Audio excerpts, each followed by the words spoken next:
Hi everyone, welcome back. So today I'm going to be sharing with you some of my favorite productivity apps that I use on a daily basis or somewhat daily basis. These are just apps that really help me get my work done, and I've tried so many different apps over the years, and these are ones that I think kind of just stuck, that just have turned into a really good system for me to use every week to get everything done that I need to get done. As I'm sitting here now, it's actually the afternoon. This morning I filmed a few shots of me using the apps that I'm going to be sharing with you. So I'm going to take you guys back in time and kind of show you throughout my day how I practically use these apps and how they help me get my work done. So let's go back to this morning. The first app that you saw me use was GoodNotes. I use GoodNotes primarily on my iPad. I use GoodNotes on my iPhone and Mac just to reference what I put in on my iPad. So I started off by just creating a to-do list of everything that I knew I had to get done, and I also referenced my weekly planning that I did on Monday. And in the planner here, I also have a section where I can actually time block my day as well, which I also did. GoodNotes is definitely one of my favorite apps for note-taking on iPad. I've tried Notability and all the other apps, but GoodNotes has definitely stuck with me, and I love using it for digital planning every single day or weekly planning, and then also for journaling. GoodNotes is great for that, so I have a reading journal and all that in GoodNotes as well, which I also love to use. From there, I moved on to an app called Structured. I did a whole dedicated video for this app recently, and you guys really loved it. But this is an app that I use some days, not every day, to time block my day as well. I will have the video link that I made, so you can go check that out as well. But I just scheduled out my day, wrote in when I wanted to do what. I know it sounds kind of repetitive to be doing this in Structured as well as in GoodNotes, but Structured, I have widgets on my iPad and iPhone and Mac, so I can always see what is up next for my day, so I don't have to go back to GoodNotes every single time because it's right there on my home screen on a widget. This isn't an app that I use every single day. It's just a really nice app if I want to schedule out some things, if I have a very busy day and I kind of want to just get it all out into a timeline. This is a really good app to use for that. And I guess the widgets is definitely my favorite part as well. From there, I moved on into Notion. Notion is still one of my all-time favorite productivity apps. It's a great tool to organize literally anything in your life. I have a whole video where I share with you guys a template that I'm using for Notion, but here I was just going over some things for videos that I was filming. I use Notion a lot for content planning, planning out what shots I need to film, and just scripting out videos. I also just use it for more long-term planning that I don't necessarily do in my digital planner in GoodNotes. So I can track goals and everything in Notion, and I just really love the simple layout of it. And also just tracking other things like books and finances and everything like that is just really great in Notion as well. So Notion is definitely my favorite organization tool to structure all of my thoughts and just get everything out into one space. Hi, sorry, just popping in real quick. I realized that I never showed you guys my calendar app of choice. So I am an Apple Calendar user. I know a lot of people love Google Calendar, or I know Notion brought out their own calendar app, but I am knee deep into the Apple ecosystem, and I just really love Apple Calendar. It's across all my devices. I kind of work in between Notion and Apple Calendar. Notion, I do a lot of planning, strategizing, but when something is like set in stone, that's when it's happening, like maybe posting a certain video, then it goes into Apple Calendar. So things don't usually move around too much there. It's just, when I know something is set in stone, it goes into Apple Calendar.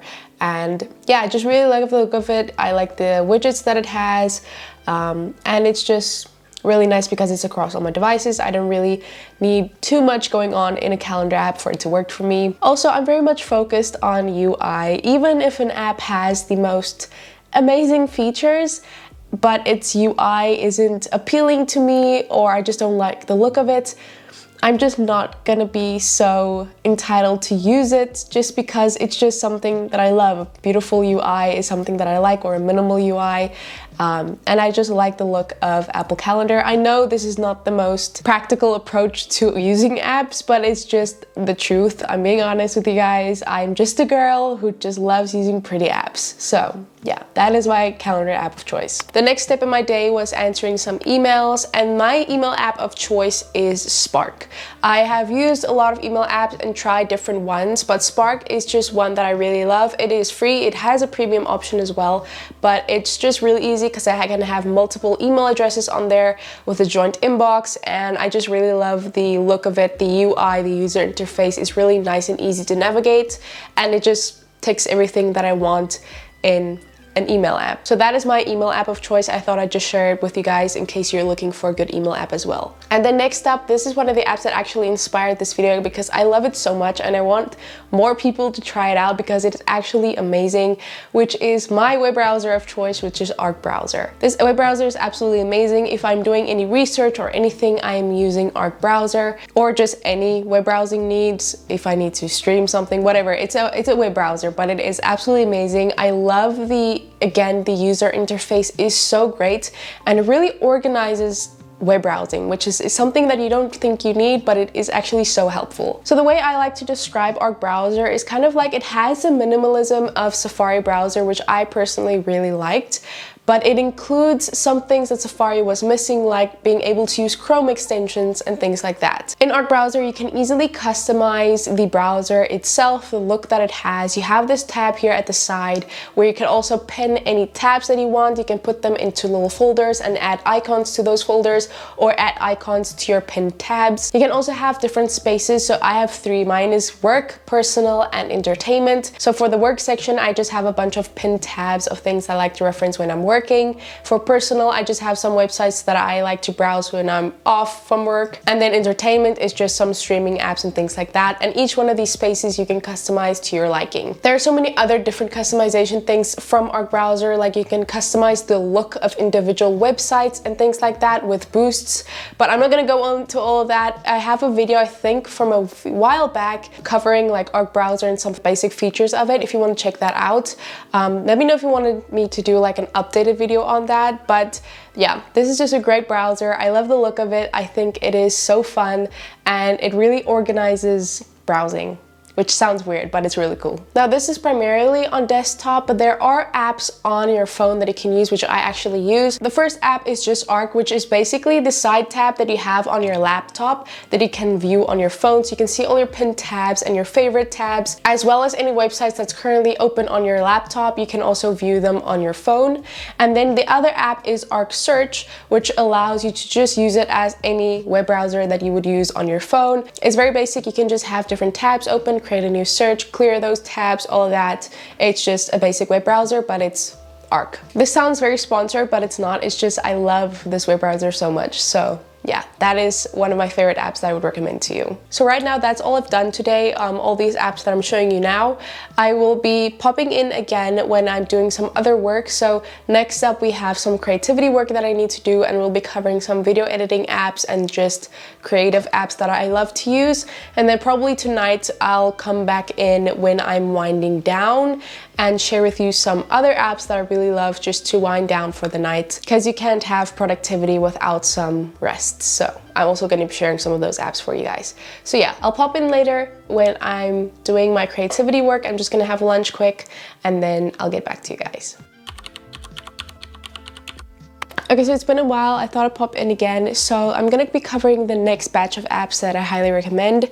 I say the first batch that I covered were more task management, planning, organizing type of apps. The next few apps are more focused to my work and that I actually use to get the tasks done. The first app I want to cover is Final Cut Pro, my video editing software of choice. I know there are so many video editing softwares out there, but Final Cut Pro is my favorite. I've built up a library of different plugins that I love to use in my videos, and I've just really gotten a flow with Final Cut Pro, and it has everything that I need. So yeah, Final Cut Pro is the video editing software that I use to edit my videos every single day. I also use it to edit my reels that I post on Instagram and YouTube Shorts.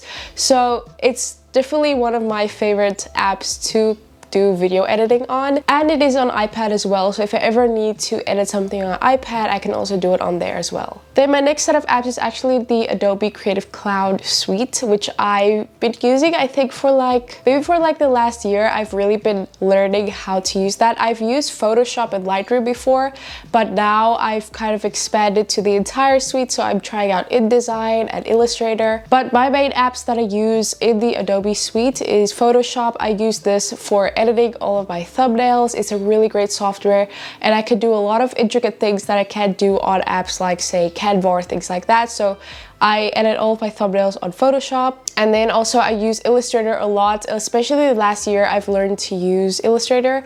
And whenever I'm making things for you guys like app icons, sticker packs, Kindle covers, I always use Illustrator to make my designs, create the stickers, all that kind of stuff. It's been one of my favorite things to learn how to do is to design on Illustrator. It is such a powerful tool and there are so many things to it that I don't even know half of, but I've been really enjoying learning how to use Illustrator this last year. Then the last app I want to cover in this suite is Lightroom. I don't use this as much as I do the other apps, but I do use this sometimes, especially on my phone as well. If I want to edit any photos, I have a set of presets on there that I like to use, and it's just a really helpful tool as well. So Lightroom is also on there. Then lastly, for work, I have a few apps that I love to use for quick designing or just editing photos really quickly. So the first one is Canva. This is absolutely amazing. If you don't know what Canva is, it's just a place where you can create designs. It has bunch of different templates that you can use.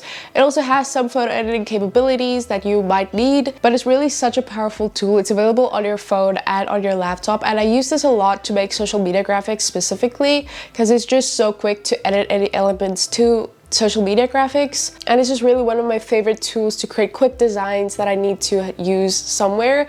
I love using Canva for that. Another option, if you don't want to use Canva, is Adobe Express. It kind of works the exact same. It has a bunch of templates and it's really great for creating quick graphics and things like that. And it's a part of the Adobe Suite, the Pro subscription. So if you have the Adobe Suite, you'll get the Pro version of Adobe Express as well. So these two apps help a ton if you're a creative or if you're just a business owner wanting to make quick graphics for social media or filling an invoice or whatever. Canva is amazing. So those are just some of my favorite work-related apps that I use almost every single day. So I'm gonna continue working and I'll get back to you guys when it's time to wind down and to relax. So it is now later in the afternoon and it's time to wind down for the day.